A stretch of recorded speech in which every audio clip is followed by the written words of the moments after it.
Alrighty guys, welcome to today's video. It's going to be another trade recap going through my macro A+ model. Again, you're going to see these time and time again. You guys responded well, so I'm going to continue to make these videos. And again, if you're new here guys, my name's Ruben. I've been trading macros roughly for about 1.5 to 2 years. I'm from Australia, but I do trade both the Asian and the London session at the moment. But let's get into it. Now, when I'm looking at a new day, especially on Monday, I look at what's called the new week opening gap. And ICT talks about this all the time. Now the gap is the close of Friday to the open of Monday, or Sunday in this case. Now, over here you can see that's the gap, which I mark out. And in this case, I want you to actually have a look at what happens before we gap down. Because we talk about this time and time again, even in the previous video, I'll leave a link to that on the screen here. The previous video I talk about my macro execution, and I believe that was in the London Open session. This is all accumulation. So when price gaps down, automatically I'm seeing manipulation. It's as simple as that. We've accumulated here. I'm seeing this as manipulation. But the question then becomes, well, where can that manipulation occur into? Like, where does it have to occur into? It has to occur into an important point. But all I needed to do here is to wait for the macro. That's it. So when I mark out this macro, this is from 650 to 710. I'm going to mark this out with 2 vertical lines. I'll change this to a solid line. So that's 650 right there. 710, if I marked it out, you can see it's right there. Now, even before I get into the analysis, why does the macro turn around? Why is it the entry model? Because this is a repeatable thing I've seen time and time again, and I'll continue to use this model every single day. Doesn't matter if it's the Asian session, the London session, in between sessions. I know people have sent me messages, plenty of people. They have success with this in the New York session, the PM session, even trading Bitcoin, gold, whatever it might be, Forex futures, it all works. Now for me, it's all about repeatable patterns, but I came into the day not really that strict, but as soon as price dipped down like this, in my head, immediately I said to myself, I need to wait for price to manipulate down, and then I'm going to look for a distribution up. It's as simple as that. We accumulate, we gap down, I wait for price to come down, but where does price come down into? You know, if we look at dealing ranges, this is what happened in my head. From this swing low to this swing high, let me just mark that across. And let me actually mark out here to keep it nice and simple, the halfway point. Anytime we're below halfway, we're in a level of discount. So I've drawn out a dealing range. We're now in discount. So in my head at this point, during this macro, I know that we've gapped down. I know that we have pre-existing macro accumulation. And I know that we've swept sell side liquidity in a level of discount. When you're in discount, look for longs. When you're in premium, look for shorts. That honestly, guys, is going to simplify the process for you. And whatever model you're trading, it doesn't matter if you're trading my model, macros, it doesn't matter if you trade the 2022 model. This thing will apply for all sessions, all models. It'll get you out of a lot of trouble. That's important. So we came down, we swept this low. That was really nice. And then I saw this really, really clear, clean inversion fair value gap. Just a singular gap, very clean gap. And that's where my entry came. Now, originally, just so you guys know, my first take profit was at this level of buy side. That was my first TP. And I'm just going to mark this out on the chart like that. Where was my stop loss? A lot of people, are curious about this. My entry came from roughly about here because I actually market executed, and as the candle pulled down, I got a really good feel. Stop loss came below these lows, and I'm on the micro chart right now because I use micros. Way too big of a stop loss for minis. Micros were fine.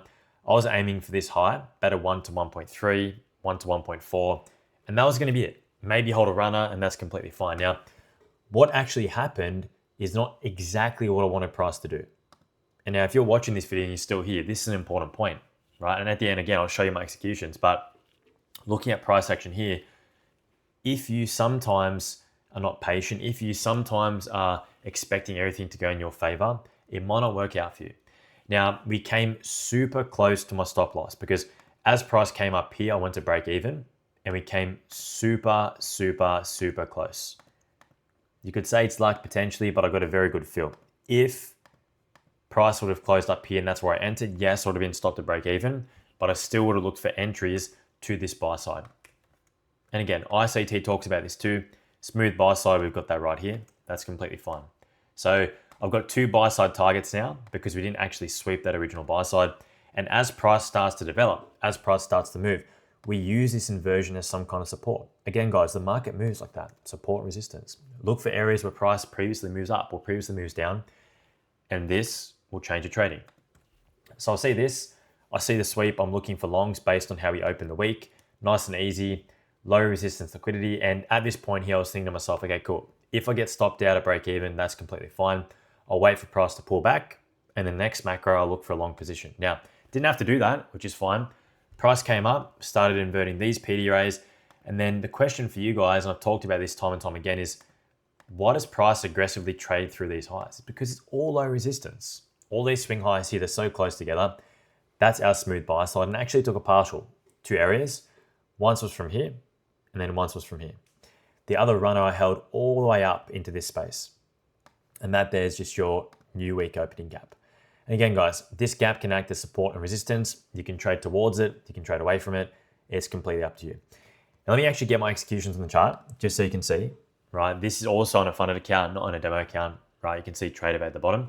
I'll get that up. We'll talk about where I entered, executed, and also my stop loss placement along the way as I was actually in profit, because people ask about that all the time too. How do I trail my stop loss? When do I go to break even? Let's talk about it. Alrighty, so we're back on the charts here, as you can see, and I entered with 5 micros. You can see that. That's the fill, 5 micros. Stop loss went below here. First TP here was 1 micro. Now, originally, again, I was aiming for this level of buy side, but considering I've been in chop for like 2 hours, I really didn't want to hold any longer. I wanted to take something off the table. So we came up here, took that partial, went to break even. That's completely fine. Came up here, took 3 more micros off, and then the final micro came off all the way up here as a runner, right as we tapped into this new week opening gap. And that's how I like to play it. So always pay yourself partials, like pay yourself as a trader. And then as price starts to develop in your favor, if you want to hold runners, that's completely fine. Always preach to people, take at least a 1-to-1, or 10 handles. And honestly, in this situation, my entry was roughly about here, right? The stop loss was here. So you can see that I got roughly a 1-to-1 from this first partial. That's what I always aim for. So if I've got a 50 handle stop, I'm aiming for 50 handles. If I've got a 10 handle stop, I'm aiming for 10 handles. That keeps it nice and simple. That's about a 1-to-1.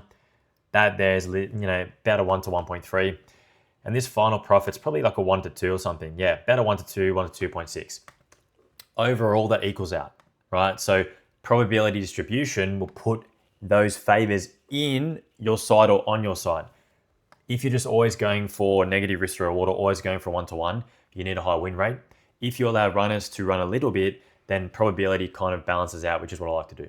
I'll start with 1-to-1s and then move on from there.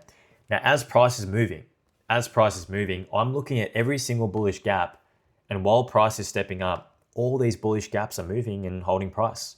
So as price starts to step up here and then pushes up, I'm trailing my stop from here to here to here. Again, price moves up, we get close, tap into this bullish gap, displace up through this high, I move my stop loss here. And the same thing again and again and again. Like, it was very easy to manage the trade, very clear, very clean. Again, we push up, move my stop to break even from here to here to here to here. And that's it. I'm now in profit. If it stops me out, doesn't matter. Take it off right at the top there, you can see that, and then happy days. So overall, 150 handles from here. The entry, as you can see, is 20,003, roughly 150 handles to the runner. And then these 2 trades here, so have a look at that, 20,003, took some off here, which is at about, say, 60 handles, and then say 70. So I'm not saying you have to do this. This is just how I like to do it. If you guys like these trade recaps, let me know in the comments below, because you guys responded pretty well. I like doing these, the short, the sweet. They also produce a lot of valuable information, but study the chart. And not every single trade is going to be right for you. Just keep that in mind. This is just how I like to trade. I use macros, I use inversions, I use structure, I use the new week opening gaps, and then I target low resistance. That's it. 1-to-1, 1-to-1.3, and if I want to hold runners, I hold runners. If you guys aren't already in my Discord, my free Discord, check the link out. That'll be in the description of this video. But until next time, guys, we'll talk then. And again, I appreciate all the support. Hope everyone has a great start to the week, and we'll talk very soon. Peace out.